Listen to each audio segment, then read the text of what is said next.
அனைவருக்கும் வணக்கம். கதை நேரத்தில் மீண்டும் உங்களை சந்திப்பதில் மகிழ்ச்சி. இன்று நான் சொல்லப்போகும் நீங்கள் கேட்கப் போகும் கதை பாண்டிமாதேவி. எழுதியவர் திரு நா. பார்த்தசாரதி அவர்கள். அத்தியாயம் 27. சேந்தன் மனதில் சில சந்தேகங்கள். நிலவரையிலிருந்து ஆள் தப்பித்துக் கொண்டு மேலே ஓடும் காலடி யோசியை கேட்டதும் நாராயணன் சேந்தனுக்கு இதய துடிப்பே நின்றுவிடும் போலிருந்தது. அப்படியே இருட்டில் தாவி பாய்ந்து ஓடி பிடிக்கலாம் என்றால் காலடியில் அவனை சுற்றி கூர்மையான வாள்கள் சிதறி கிடந்தன. அவற்றை மிதியாதபடி பதறாமல் கீழே குனிந்து உட்கார்ந்து கொண்டு கை விரல்களை அறுத்து விடாமல் சிதறியிருந்த வாள்களை ஒதுக்கி வழி உண்டாக்கி கொண்டான். பின் தப்பிச் சென்றவனை துரத்தி கொண்டு படியேறி ஓடினான். ஆனால் தப்பித்தவன் போகிற போக்கில் தாழிட்டு கொண்டு போயிருப்பதை கண்டதும் சேந்தனுக்கு என்ன செய்வதென்றே தெரியவில்லை. பலம் கொண்ட மட்டும் கதவை தன் கைகளால் ஊங்கி தட்டினான். நீண்ட நேரமாக அப்படி தட்டிக்கொண்டே இருந்தான். கைகள் தான் வலித்தன. சரிதான், வகையாக மாட்டிக்கொண்டு விட்டேன். இந்த முரட்டு கதவை விடிய விடிய தட்டினாலும் யாருக்கு கேட்கப் போகிறது? இந்த இருட்டு கிடங்கில் பட்டினி கிடந்து சாக வேண்டுமென்று என் தலையில் எழுதியிருக்கிறதோ என்னவோ என்று கதவடியில் கன்னத்தில் கையை ஊன்றிக்கொண்டு உட்கார்ந்து விட்டான். காலையில் இடையாற்று மங்கலத்திலிருந்து கோட்டாற்றுக்கும், கோட்டாற்றிலிருந்து தளபதியை அலைக்கழிப்பதற்காக திருநந்திக்கரைக்கும் அலைந்து களைத்திருந்த நாராயணன் சேந்தன் உட்கார்ந்தவாறே உறங்கத் தொடங்கி விட்டான். மறுபடியும் அவன் கண்விழித்த போது அவனுக்காகவே திறந்து வைக்கப்பட்டிருந்தது போல் நிலவரையின் மேற்கதவு திறந்திருந்தது. கதவுக்கு அப்பால் மந்திராலோசனை மண்டபத்தில் யாரோ பெண்களின் சிரிப்பொலியும் பேச்சொலியும் கேட்டன. அதற்குள் ஒரு குட்டி தூக்கம் தூங்கி முடித்திருந்த சேந்தன் மேலே எழுந்து வந்தான். யார் கதவை திறந்து வைத்திருக்க கூடும் என்ற சந்தேகம் அவனுக்கு ஏற்பட்டது.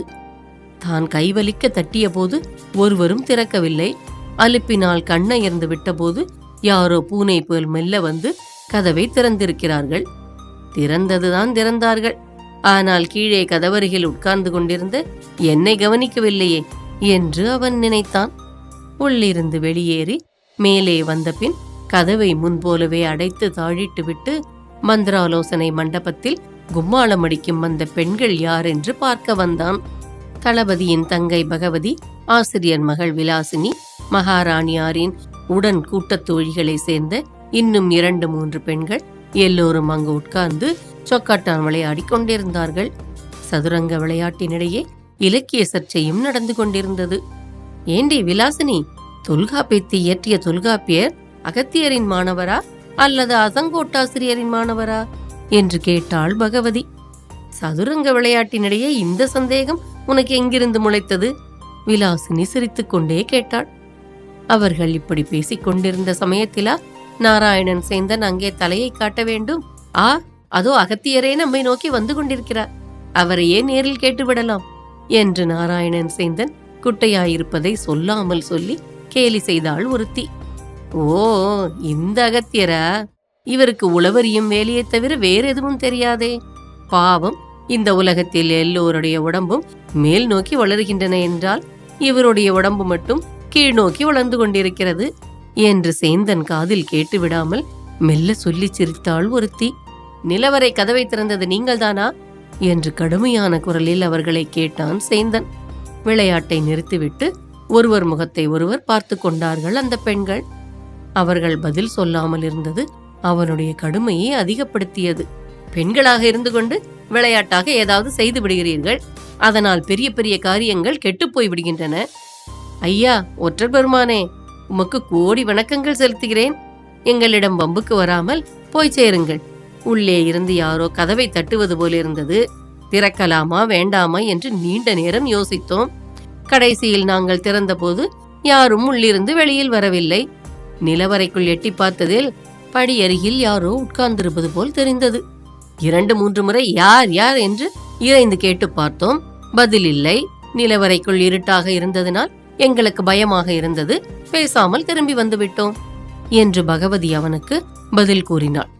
சேந்தன் மகாமண்டலேஸ்வரரை சந்திப்பதற்காக அங்கிருந்து சென்றான். அவன் மனதில் சந்தேகங்களும் வயிற்றில் பசியும் உடம்பில் அலுப்பும் வளர்ந்து கொண்டிருந்தன. அவற்றுக்கிடையே வேறொரு வகை பயமும் அவனுக்கு ஏற்பட்டது. முன்கோபக்காரனும் செல்வாக்கு மிகுந்தவனுமான தளபதி வல்லாளத்தேவனிடம் பொய் சொல்லி ஏமாற்றி விட்டேனே. அதன் விளைவு என்ன ஆகுமோ என்று உள்ளூர அஞ்சிக் கொண்டிருந்தான். திருநந்திக்கரையிலிருந்து அரண்மனைக்கு வந்து சேர்வதற்கு தளபதிக்கு குதிரை கிடைக்கப் போவதில்லை. தளபதி கோட்டாற்றிலுள்ள படைசாலைக்கு சொல்லி அனுப்பி குதிரை வரவழைக்க வேண்டும், அல்லது கடற்துறையிலிருந்து மிளகு பொதி ஏற்றிவிட்டு திரும்பும் வணிகப் பெருமக்களின் வாகனங்களில் ஏதாவது ஒன்றில் இடம் பிடித்து வர வேண்டும். இந்த 2 வழியுமே சாத்தியப்படாவிட்டால் இன்றிரவுக்குள் இங்கே வந்து சேர முடியாது. இந்த ஒரே ஒரு சமாதானம்தான் சேந்தனுக்கு தற்காலிகமான தன்னம்பிக்கையை கொடுத்தது. இன்னும் கூற்றத்தலைவர் கூட்டம் நடந்து கொண்டுதான் இருக்கும், அதற்குள் எங்கே முடிந்திருக்க போகிறது என்ற எண்ணத்தினால் மகாமண்டலேஸ்வரர் பட்டி மண்டபத்தில் தான் இருப்பார் என்று கருதி கொண்டு அங்கே சென்றான். ஆனால் பட்டி மண்டபத்தில் யாரும் இல்லை. கூட்டம் முடிந்து அவரவர்கள் தங்கும் இடங்களுக்கு போயிருந்தார்கள். சேந்தனுக்கு பெரிய ஏமாற்றமாக இருந்தது. பட்டி மண்டபத்திலிருந்து அவன் திரும்பிய போது பின்புறம் தோள்பட்டையின் வலதுபுறம் ஒரு கை அழுத்தி தொட்டது. நாராயணன் சேந்தன் அலறிவிட இருந்தான். தன்னை சமாளித்துக் கொண்டு பயத்தை அடக்கியவனாக திரும்பி பார்த்தான். பட்டி மண்டபத்து தூண் ஒன்றின் மறைவிலிருந்து ஆபத்துதவிகள் படையணியின் தலைவனான மகர நெடுங்குழைக்காதன் சேந்தனுக்கு முன்னால் வந்து நின்றான். அவன் அப்போதிருந்த நிலையை பார்த்தபோது சேந்தனுக்கு வியப்பு மட்டும் ஏற்படவில்லை, பயம்தான் அதிகமாக ஏற்பட்டது. மகர நெடுங்குழைக்காதனின் கண்கள் நெருப்பு துண்டங்களைப் போல சிவந்திருந்தன. அங்கியும் மேலாடையும் அங்கங்கே தூசியும் அழுக்கும் பட்டு கிழிந்திருந்தன. முகத்திலும் கை கால்களிலும் சிராய்த்து இரத்த கசிவு தெரிந்தது. அந்த நிலையில் நாராயணன் சேந்தனை பார்த்து ஒரு சிரிப்பு சிரித்தான். அவன் சிரிக்க வேண்டுமென்று எதையோ நினைத்து கொண்டு சிரித்தது போலிருந்தது. பயங்கரமாகவும் இருந்தது அந்த சிரிப்பு. என்ன ஐயா, இங்கே பட்டிமன்றத்து தூண்மறைவில் நின்று கொண்டு என்ன செய்கிறீர் என்று கேட்டான் சேந்தன். உழைக்காதன் சேந்தனுக்கு பதில் சொல்லாமல் அவன் முகத்தை உற்று பார்த்து மெல்ல சிரித்தான். இயற்கையாக சிரிக்கின்ற சிரிப்பாக இல்லை அது. ஆபத்துதவிகள் செயல் மட்டும்தான் கடுமையானதென்று இதுவரையில் கேள்விப்பட்டிருந்தேன். அவர்களுடைய பார்வையும் சிரிப்பும் கூட அல்லவா கடுமையாக இருக்கின்றன. சேந்தன் அதோடு பேச்சை விடவில்லை. மேலும் தொடர்ந்தான். உங்கள் திருமேனியில் தென்படும் காயங்களையும் கிழிசல்களையும் பார்த்தால் யாருடனோ போரிட்டு விட்டு வந்திருப்பது போல் தோன்றுகிறதே. அப்பனே, என் உடம்பை பற்றி சொல்ல வந்து விட்டாய். உன்னையே கொஞ்சம் நிதானமாக பார்த்துக்கொள். நீ எப்படி இருக்கிறாய் என்பது தெரிய வரும். எதையோ மறைத்து கொண்டு சிரிக்கிறார் போன்ற அந்த மர்ம சிரிப்பு, அது ஆபத்துதவிகளின் படைத்தலைவனுக்கே உரியது போலும். பேச்சின் இறுதியில் கடைசி வார்த்தையும் அவன் வாயிலிருந்து வெளிவந்து முடிந்த பின் அந்த சிரிப்பு மலர்ந்தது. குழைக்காதன் கூறிய பின்புதான் சேந்தன் தன் தோற்றத்தை தானே பார்த்து கொண்டான். ஏறக்குறைய தன்னிலையும் அதே போல் இருந்ததை சேந்தன் அப்போதுதான் உணர்ந்தான். அடடே, இந்த தோற்றத்தோடு மகாமண்டலேஸ்வரரை பார்ப்பதற்கு வேறு கிளம்பி விட்டேனே.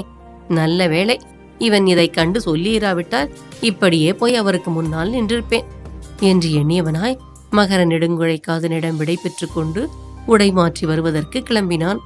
நாராயணன் சேந்தனின் தலை மறைந்ததோ இல்லையோ, அதற்காக காத்து கொண்டிருந்தவன் போல் பட்டி மண்டபத்துக்குள் நுழைந்து மந்திராலோசனை கூட்டம் நடந்த இடத்தில் எதையோ தேடினான் ஆபத்துதவிகள் தலைவன். அங்கே அவன் தேடிய பொருள் எதுவோ அது கைக்கு அகப்படுவதற்கு அதிக நேரம் ஆகவில்லை. அவன் எடுத்துக்கொண்டு போகுவதற்காகவே அங்கு வைக்கப்பட்டிருந்தது போல் சுலபமாக கிடைத்துவிட்டது. பட்டி மண்டபத்தில் கூற்றத்தலைவர்களின் மந்திராலோசனை கூட்டம் நடந்தபோது மகாமண்டலேஸ்வரர் எந்த ஆசனத்தில் உட்கார்ந்து கொண்டிருந்தாரோ அதன் கீழேதான் அந்த பொருள் அவனுக்கு கிடைத்தது. அது வேறொன்றுமில்லை, ஆபத்துதவிகளின் முத்திரை சின்னம் பொறித்த ஒரு பட்டு துணி.